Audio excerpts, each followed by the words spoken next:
Hello everyone, welcome to SAMIELTS YouTube channel. How are you all? I hope you are fine. This channel is actually dedicated to the Ielts aspirants who want to go abroad either for work or for study and who want to get band 8+ in the first attempt itself can subscribe to this channel.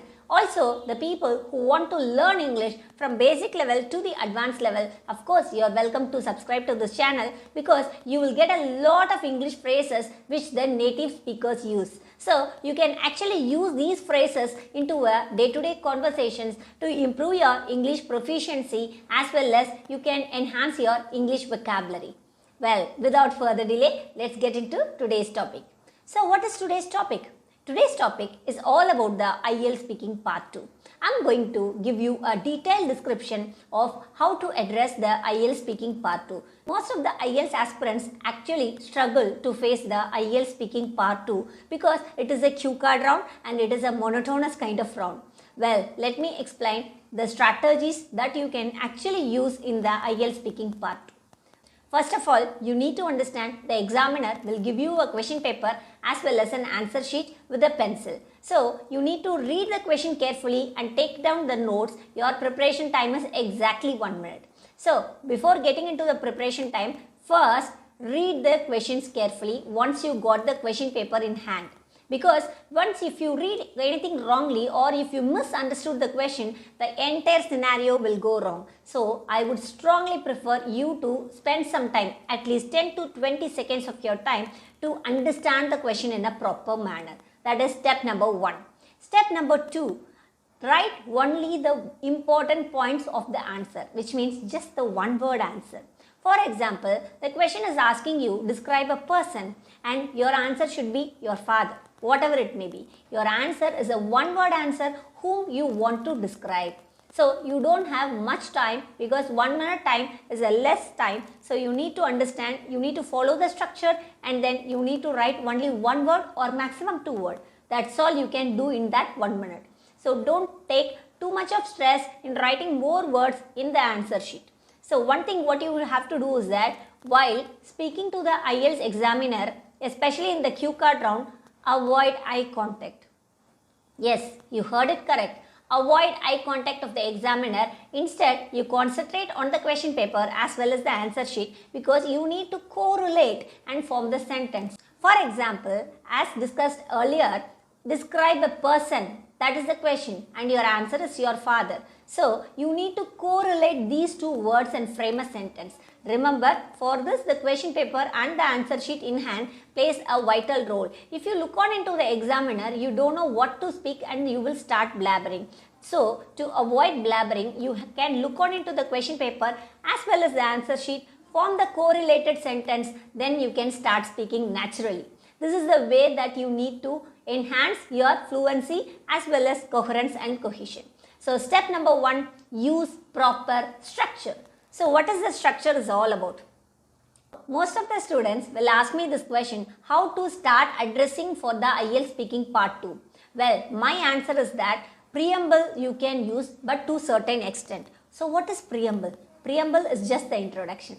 For example, the examiner is asking you the question, describe a person and you are going to give an introduction. Well, a person is a human. Oh, no, please don't do that. Please don't do that. See, the thing is that if the introduction statement is necessary for that particular question, you can use an introduction statement just in a line. That's all. You cannot write more and more introduction. Then the examiner will get confused whether you know the topic or you misunderstood the topic. So, I strongly suggest you that if you want to use the introduction, just use the introduction just in a single line or a very maximum of 2 lines.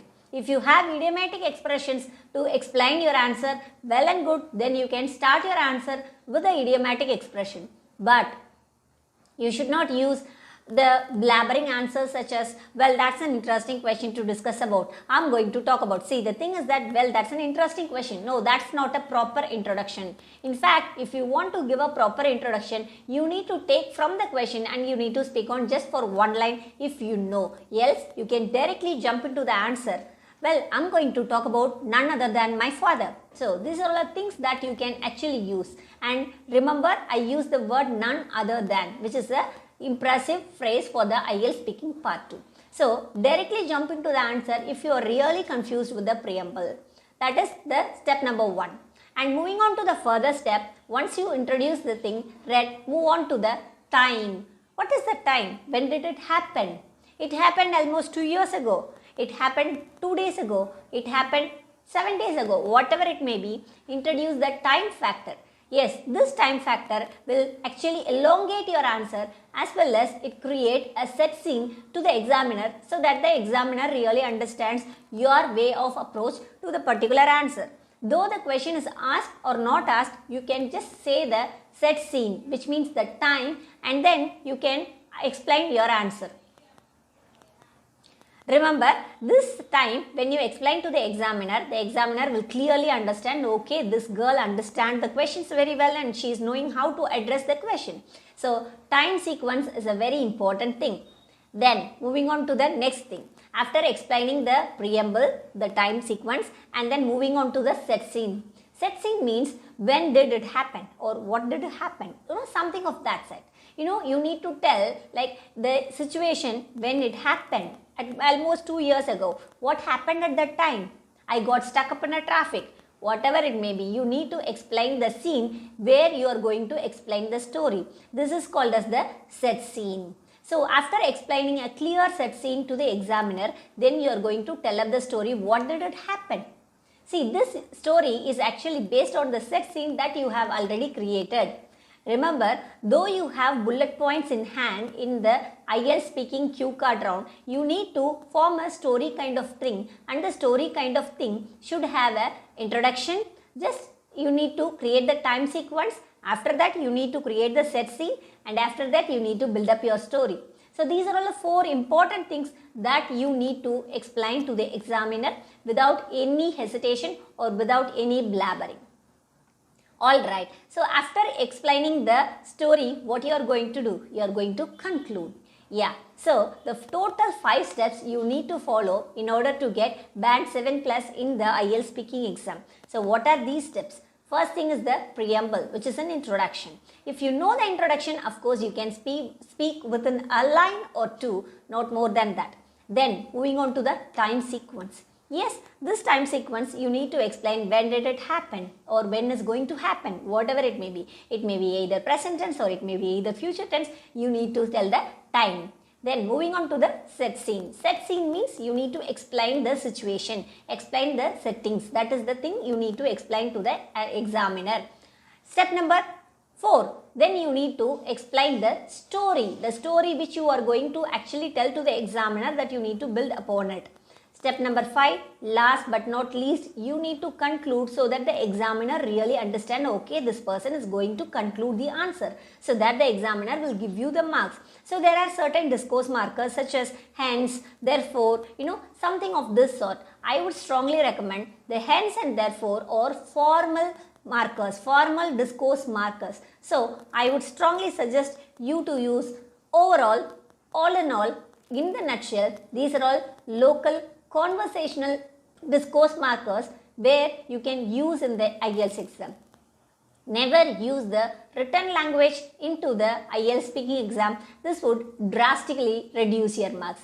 I strongly recommend you to learn the fillers as well as the cohesive devices such as discourse markers, such as overall, all in all, first of all, firstly, secondly, indeed, in fact. These are all certain factors or certain words that you can actually use in the IELTS speaking exam in order to enhance your scores. Well, the other important factor that I want to describe here is that grammatical range and accuracy. Because most of us lack in the grammatical range and accuracy since we used to speak only in one tense. So, what to do with this? You need to understand the question paper. What tense the question paper is being asked. You try to answer the story in the same tense. If the question paper is in present tense, then use a lot of present tense. However, you are allowed to use a variety of tenses such as present tense, past tense as well as future tense. So, I would strongly recommend you to read the question paper, understand the tenses, try to form the story in the same tense, and before and after you can use any tenses as you want. But I would strongly recommend you to use a variety of present tense, past tense as well as the future tense.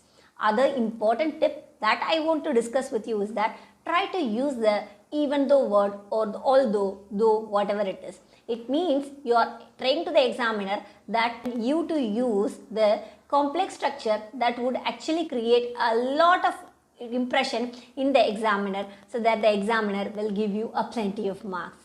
So with these tips and techniques, you can actually practice for the IELTS speaking part 2. Remember, these tips and techniques that you can actually use for any question paper regardless of the question, because the question may ask you to describe a time, the question may ask you to describe a person, the question may ask you to describe an event, anything may be in the question paper, but if you follow the structure, it would be quite easy for you to understand yourself the answer, also to explain to the examiner.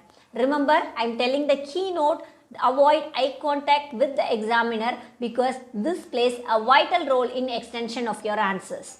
Well, with this note, I am just going to sign off for today. Before signing off, just a last but not least important point I want to share with you. How much time the student has to explain the answer? Well, you are given 2 minutes of time. I would strongly suggest your answer to extend for maximum 2 minutes. Minimum 1.30 minutes. How do you know that 1.30 minutes is completed? You don't know the timing. So, I would strongly suggest you to explain all the points with the structure, and if you explain all the points with the structure, the examiner will stop you because by that time 2 minutes will be completed. Remember, if the examiner stops you abruptly, don't feel bad.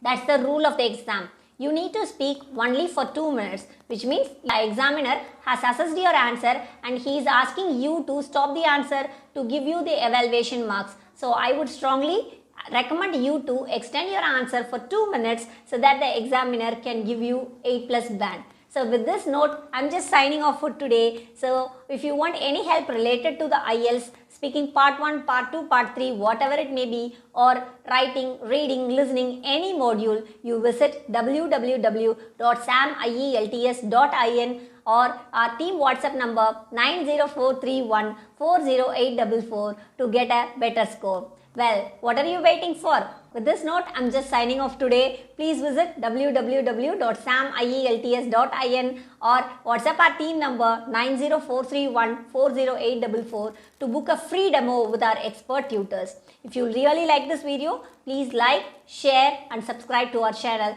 Also, please visit us Instagram page so that you can get a daily dosage of the IELTS material. Thank you.